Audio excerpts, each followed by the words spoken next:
school, when I went to pick my daughter up from school, Diamond meeting daddy. She was raised with both parents. That's all she know from day one, since the womb. Our entire lives has been documented. What goes on with these celebrities is they like when y'all come on their page and y'all like their posts. They like when y'all spend y'all money on their concerts, on their music. They like when y'all make them rich. So y'all become fans and y'all follow the journey of these celebrities for years and years and years, right? As y'all follow the journey of these celebrities, you basically become a part of their life because you've been following them for 10 years, 15 years sometimes. You've been a fan of a celebrity or artist. But soon as something happens, the first thing they say to the fans is, you don't know me, right? Soon as something get out there bad that they don't want you to know about, the first thing they say is, oh, you don't know my life? Yes, they do. They know y'all know us very well. And the reason why I'm saying that is because don't allow none of these celebrities to fool you. When you hear a rumor that comes out, it's true. We are human, just like y'all, the audience, the supporters, the fans. So now you have a person here who life has been documented for decades through the fans watching us, seeing when she got incarcerated. Watch me visit her every day for a year straight. Watch me bring her 35 pounds of food a month. Watch me hold her down. Watch me in the courtroom getting into altercations with court officers over her. Witness when she came home. Witness me go build the anticipation for her to come out of prison. Had a different artist do a drop every single day. Oh, the queen is coming, the return of the queen, right? All the fans witnessed this. Witnessed her come home. Witnessed us have the big wedding ceremony. Followed our entire journey. Never trust a celebrity who erased their Instagram. You ever notice I never erased nothing on my page? All you gotta do is scroll down. The same page that she utilized today to lie for an hour straight and tell all these fabricated stories, the same page I created. You know what I'm saying? But that's neither here nor there. We'll get back to that later. I went to pick my daughter up from school. There's a young lady who was picking my daughter up from school. And I notified her, hey, I called her, I said, hey, I'm coming to pick her up. I picked up my daughter, gave her a hug, gave her a kiss, and show things you do when you see your child. Embrace my child. And I had to go take care of something that day. So after I see my daughter, I just wanted to see her and hug her because everything had been going on. I hadn't seen her in a little while. After I left, I think the next day or next two went by. She contacted me. Hey, you haven't seen your daughter since New Year's. I said, excuse me? I just seen my daughter yesterday. I just picked her up from school. What are you talking about? She didn't even know that I seen my daughter. You know why? Because she's never there with my daughter. She is never there with my child. And it's crazy that you have the audacity to open your mouth and say that I haven't seen my daughter, not only due to the fact that you didn't allow me to see her, since I finally got tired of your lies, tired of your narcissism and moved on, but the fact that while you was running out here cheating with this lame, not only cheating with this lame, you allowed him to destroy your entire life. You use all you talking this money talk. You use all of your money, and I want y'all to know this, because I know a lot of people, I don't want to come across as I'm upset, but you know what? I am upset. You know why I'm upset? Because you mentioned my children. You had the audacity to mention my children, and you had the audacity. Can y'all hear me? Because some people complaining about the audio. Can y'all hear me? Let me know if y'all can hear me. Can you hear me now? If you can hear me, let me know. There's a few people saying they can't hear me. Let me know if y'all can hear me. I'm not covering the mic. Y'all saying I'm covering the mic. I let it go now. It's good? Brooklyn Jad in here. Jad, can you hear me? All right, now, yes. Okay, cool. Like I said earlier, for those who just came on the live, everybody who know me, and I'm talking about speaking with my actions, I don't do this. I don't clout chase. I never come on social media talking about anything. Even when I got stabbed in my back, by the person that I moved mountains for, fought battles, did everything, was super loyal to, I still didn't slander you. I still didn't say nothing. I just kept it moving. But you had the audacity to mention my children. So since you want to mention my children, and that I can't let ride. A lot of people like, yo, Pat, that's not you. Don't entertain it. You know what I'm saying? People see through it. She's bitter. She's miserable. Yeah, that's a fact. But you mention my children, and that I'm not letting ride. So with that being said, you abandoned my child for months. For days at a time. Knowing she had to go to school the next day, knowing I had to go to work the next day, since you want to get up on you and say, oh, you don't have a job. Because when I got the executive position at TuneCore initially, knowing I had to go to work the next day, knowing my daughter had to go to school, you stayed out with the lane. You stayed out with the lane. You want to talk, and you stayed out with the lane while your daughter was crying for you. Tears. Also, she wanted to talk about all of this money talk and all of this and what I don't got and what I got. Since I met her, I have written 90% of the rhymes that came out of her mouth. And with me saying that, I want to say this to y'all. Anyone who has an iPhone, you know how iPhones work. When I was younger, I used to be able to write rhymes in my head, create rhymes in my head, and remember them. Just like that. As time went on, I got a little older, I started to write rhymes in my email draft. Now, if you have an iPhone, you go in your email draft. If anybody come around me, and we're in the flesh next to each other, I can type in any word from one of her songs, and her entire rap will come up. The entire verse will come up. I never asked for a penny. I never asked for credit. She was my wife. I didn't want anything from her. I just wanted to see her win. Like I said, I have written 90% of the rhymes that came out of her mouth since I met her. Y'all said it. Y'all said it numerous times. Oh, we know that's Pat behind that pen. Did I ever agree with y'all? Did I ever put it out there? I never said I wrote her rhymes. I left it. I didn't need the credit. All I wanted her to do was win. Wrote the rhymes, did the contracts, security, the whole shit. So you fabricating these stories, and it's very weird that you're talking all of this money talk, but in your background, it's everything that I bought. All of the utilities are in my name. So all of this fabrication about, oh, he don't pay no bills, oh, he don't do this, he don't do that. If you analyze her life, the whole thing is about all of this money talk. Why? Because she wants y'all to think that she's this big shot. I don't need to come up here and perpetrate no fraud like I'm a big shot, like I'm this and I'm that. For the simple fact that I speak with my actions. You want to talk about black love? Anybody who follow me, they know I've always been pro-black and had knowledge of self since I was a teenager. So I've represented that since I came in the door before I even knew you. Okay? So don't ever talk about black love. And, what else she said? I got to remember. So, first and foremost, very bipolar, very delusional. This is a person who will sit in front of you. She will post that live, and she'll say later, I didn't do that. I wasn't on live. You'll be sitting there like, huh? She will say something to you, and 10 minutes later say, I never said that.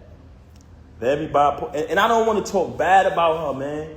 That's something that I never wanted to do. That's why when this took place, when she first got caught cheating with the lame, I brought it to her attention. I said, first of all, I couldn't even believe that she would stoop that low because he's such a cornball. Y'all see it. Y'all say it yourself. I'm like, yo, there's no way it's this nigga.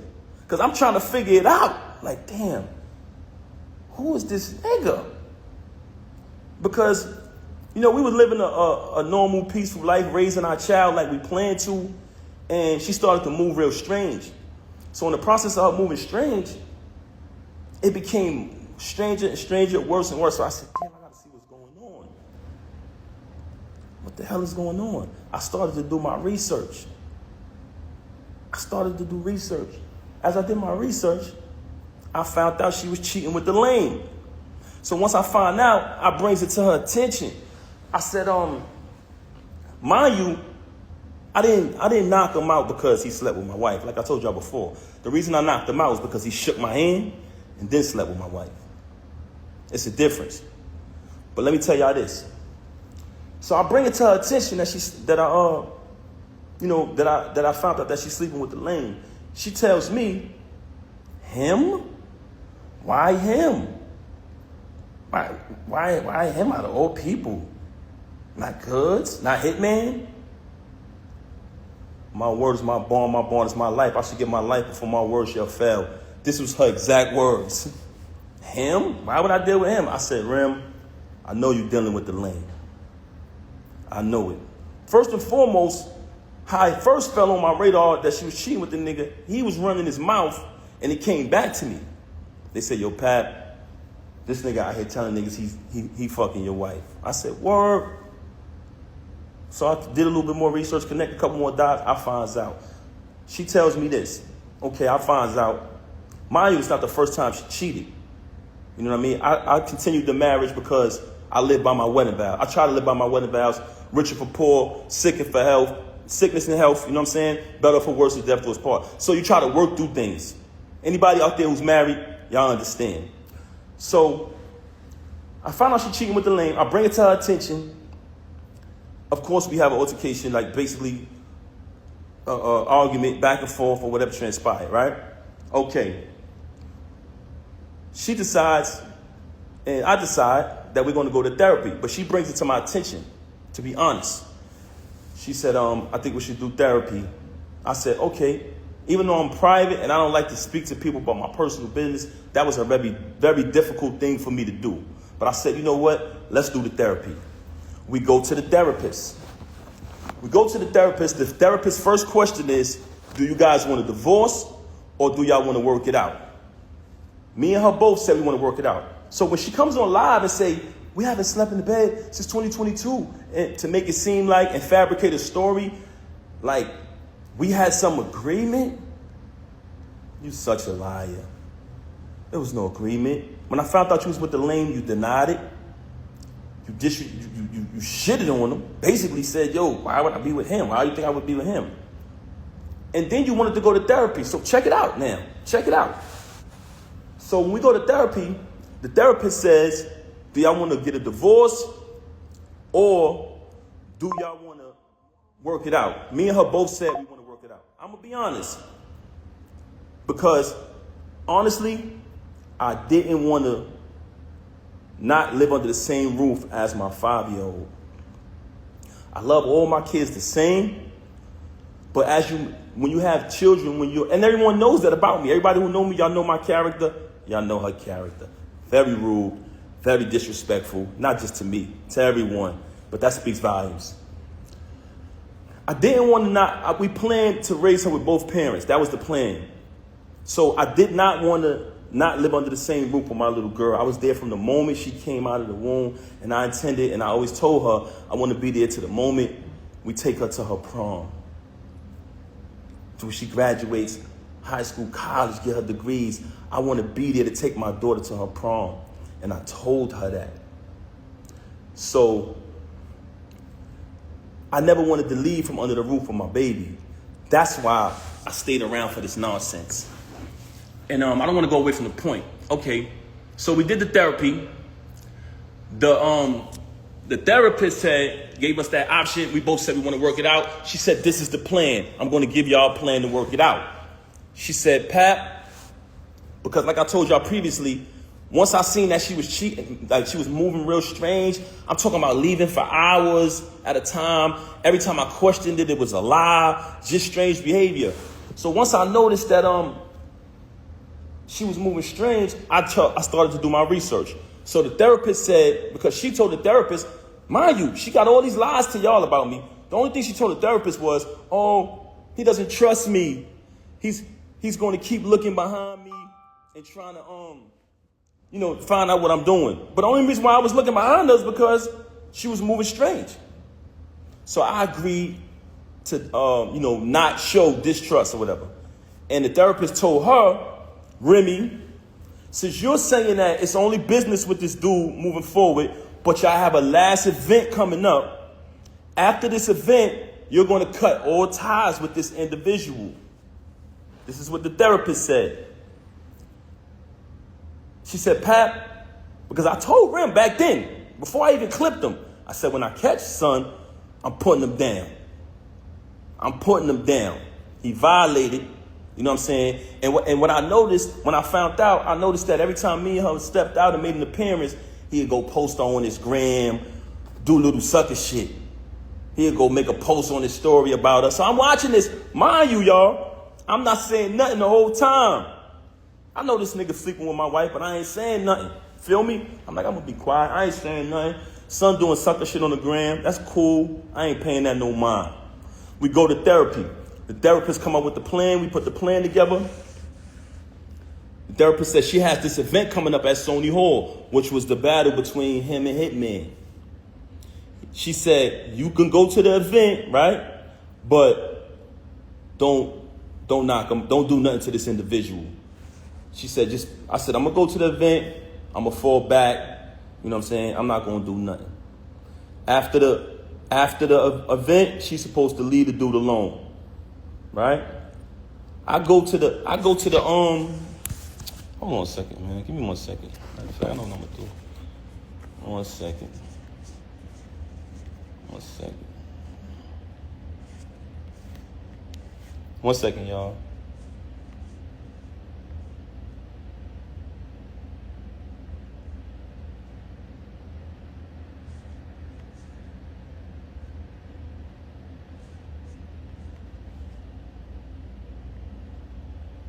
One second, y'all.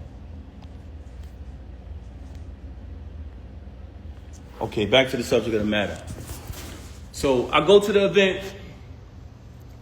It's the battle with him and Hitman. Everybody there. Everybody remember that event. Y'all notice I never came on the stage, right? Never came on the stage, stayed in the crowd, fell back. Watched the entire little week battle, whatever, you know what I'm saying? On his behalf, because he trash. Watch him do his little trash battle. You know what I'm saying? So as I'm watching it, I never did nothing. When we left the battle, I went home with my daughter. She went home with the lame. Went home with the lame. Okay. She came home. She went home with the lane, stayed out all night, came home probably like the next morning. When she came home, after that, the baby is there. I ain't tripped. Kept it moving, kept raising my daughter, kept it pushing. A couple days go by, things a little peaceful around the crib.